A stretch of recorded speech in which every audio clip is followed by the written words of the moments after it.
Assalamualaikum warahmatullahi wabarakatuh. Nama saya Agida Risti dari kelas 12 Agama.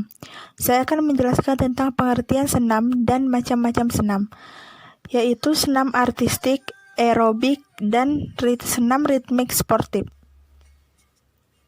Yang pertama, pengertian senam. Senam merupakan suatu cabang olahraga yang melibatkan performa gerakan, yang membutuhkan kekuatan, kecepatan, dan keserasian gerakan fisik yang teratur.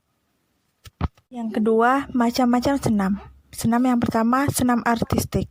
Senam artistik merupakan salah satu jenis senam yang paling populer dalam gelaran Olimpiade. Jenis senam ini memadukan aspek tumbling dan akrobatik, di mana setiap gerakan biasanya menggunakan alat bantu seperti gelang-gelang, palang, sejajar, dan kuda-kuda pelana. Senam ini berfungsi untuk melatih kelenturan tubuh. Selain itu, senam ini juga bermanfaat untuk menguatkan otot dan melenturkan sendi. Yang kedua, senam aerobik. Senam aerobik merupakan salah satu jenis senam yang paling populer di Indonesia. Jenis senam ini biasanya diiringi irama musik saat melakukan berbagai macam gerakan. Adapun gerakan senam aerobik dilakukan untuk melatih otot-otot tubuh hingga denyut jantung.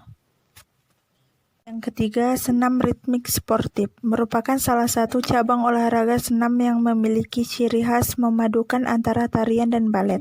Komposisi gerakan senam ini biasanya diantarkan melalui lantunan irama musik dan menggunakan beberapa alat bantu seperti bola, tali, pita, dan gada. Setiap gerakan pada senam ritmik sportif ini dapat melatih kelenturan, ketangkasan, kelincahan, serta daya tahan untuk semua anggota tubuh.